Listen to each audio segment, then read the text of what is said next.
Bismillahirrahmanirrahim. Assalamu alaikum students. Welcome to another video lecture. Today we will discuss about the renal failure which is present in your second year class. तो renal failure क्या होता है? Renal failure यानी kidney का fail हो जाना, renal failure इसके अंदर ये है कि जब किडनी जो है unable to remove nitrogenous waste from the blood, जब किडनी ब्लड में से नाइट्रोजनस वेस्ट को फिल्टर करने के काबिल नहीं रहती तो उसको हम लोग रीनल फेलियर कहते हैं। रीनल फेलियर की कॉजेज़ क्या हो सकती हैं? It can be a pathological nature, किसी जम वगैरह की वजह से, पैथोलॉजिकल नेचर की वजह से, किसी केमिकल की वजह से, किसी ड्रग के यूज़ की वजह से, तो किडनी जो है ये फेलियर में जा सकती है। तो इसके लिए तो फिर ये दो चीज़ें क्या कर सकती हैं? ये दोनों चीज़ें अफेक्ट करती हैं नेफ्रॉन को, destruction of the structure of the nephron, उसके नेफ्रॉन का जो स्ट्रक्चर है, स्पेशली द ग्लोमेरुलर पार्ट जो कि स्पेशली बिल्ट हुआ होता है फिल्ट्रेशन के लिए, ब्लड में से नाइट्रोजनस वेस्ट को रिमूव करने के लिए, वो डैमेज हो जाता है। नतीजतन क्या होगा कि ब्लड के अंदर यूरिया, क्रिएटिनिन और इस तरह की जो नाइट्रोजनस वेस्ट हैं उनकी कंसंट्रेशन बढ़ना शुरू हो जाएगी, जो कि लीथल हो सकता है। तो इस लिहाज से पेशेंट को बचाने के लिए फिर हमारे पास फिर एक ही जो है वो ट्रीटमेंट रह जाता है, उसको हम लोग कहते हैं dialysis. Dialysis are of two types, one is called as haemodialysis and other one is called as peritoneal dialysis. Haem से मतलब जो है ब्लड यानी क्लींजिंग ऑफ ब्लड, इसके अंदर हम लोग ब्लड की क्लींजिंग कर लेते हैं। बहुत सिंपल प्रोसीजर है, जैसे किडनी में हो रहा होता है। इसके लिए हम लोग डायलाइज़र यूज़ करते हैं। डायलाइज़र को ये एक मशीन है जिसको हम लोग आर्टिफिशियल किडनी भी बोलते हैं। तो हम पेशेंट के जो है ब्लड ले लेते हैं। ब्लड लेने से पहले हम लोग एक फेस्ट्यूला बना लेते हैं, जो आपके कोर्स में नहीं है, एवी फेस्ट्यूला भी हो सकता है ये। तो यहाँ से हमने पेशेंट का जो है वो ब्लड ले लिया। वो ब्लड जो है वो एक चैम्बर में, ये आप देख सकते हैं, डायलाइज़र के एक साइड पे चला जाएगा और ये रोटेट कर रहा होता है। यहाँ से ब्लड आके वापस पेशेंट के अंदर जा रहा होता है। तो इसके कंपार्टमेंट के अंदर दो हिस्से हैं। दरमियान में ये एक मेम्ब्रेन है जिसको हम लोग कहते हैं सेमी परमिएबल मेम्ब्रेन, और उसकी दूसरी साइड के पे ये डायलाइजिंग फ्लूइड होता है जिसको डायलाइसेट बोलते हैं। तो डायलाइसेट जो है ये इसके ऑपोजिट डायरेक्शन में मूव कर रहा होता है। जैसे ये अगर ये बिलो टू अप जा रहा है और ब्लड जो है ये अप टू लो आ रहा है, तो यहाँ पे अगर आप देखें तो ये इसको हम कहेंगे काउंटर करंट, वही काउंटर करंट जो कि किडनी के अंदर भी प्रेजेंट होता है।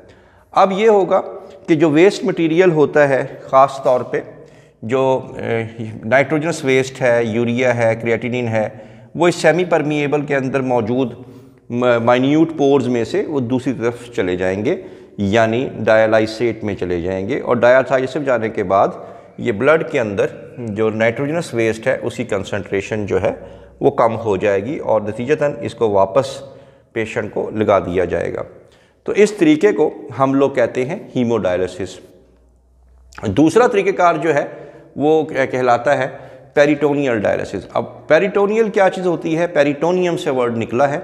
पेरिटोनियम बेसिकली एक मेम्ब्रेन है, एक झिल्ली है जो कि एब्डोमेन के बिल्कुल नीचे मौजूद है।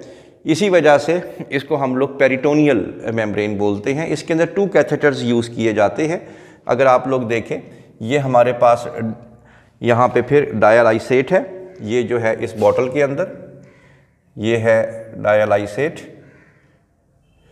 इसको हम लोग पेशेंट के अंदर, इसके एब्डोमेन के अंदर जब यहाँ से इसको टैप को ओपन करेंगे तो सारा का सारा जो डायलाइसेट है वो एब्डोमेन कैविटी के अंदर यहाँ पे आके इकट्ठा हो जाएगा।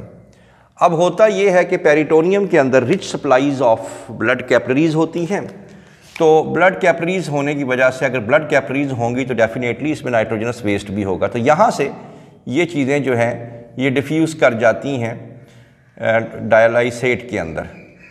इस तरह क्या होता है कि ब्लड के अंदर जितना भी, क्योंकि किडनी तो काम कर नहीं रहे, तो जितना भी वेस्ट मटीरियल होगा वो इसके अंदर डायलाइसेट में आ जाएगा।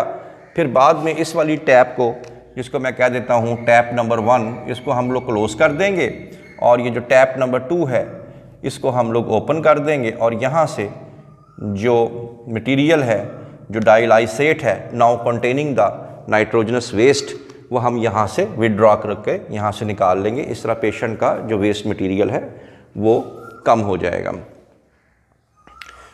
इसके साथ साथ ये डायलिसिस जो है, ये सबको मालूम है, ये एक टेम्परेरी बेस होता है। असल जो है किडनी जो है आहिस्ता आहिस्ता जो है क्रॉनिक जो रीनल फेलियर है, अपना जो काम करने की कैपेसिटी है वो कम करना शुरू कर देती है। एक टाइम ऐसा भी आ जाता है कि बिल्कुल किडनी जो है वो 100% जो है वो काम करना छोड़ देगी। उसको हम लोग बोलेंगे एंड स्टेज रीनल डिजीज़, जो कि बड़ी ही एक लीथल जो है एक स्टेज आ जाती है। इसका डायलिसिस पे जो है एक टेम्परेरी चीज़ है। इसका जो मुस्तकिल हल जो है अगर किया जा सके तो वो ये है कि वो किडनी ट्रांसप्लांट है। तो किडनी ट्रांसप्लांट सिर्फ जो है वो मैचिंग डोनर के साथ ही उसमें टिश्यू मैच किया जाता है और किडनी जो है वो ट्रांसप्लांट की जाती है। तो फिर ही पेशेंट बिल्कुल नॉर्मल लाइफ की तरह लाइफ गुजार सकता है, क्योंकि उसमें फिर किडनी जो है वो एक नेचुरल फिनोमेना के ज़रिए किडनी ट्रांसप्लांट करवा के डोनर टू रेसिपिएंट लगा दिया जाता है, लेकिन उसके लिए टिश्यू मैचिंग ज़रूरी होती है। तो ये आप लोगों ने इसके अंदर बताना है। I hope you have understood the lecture. For more videos please stay connected with us. Thank you very much.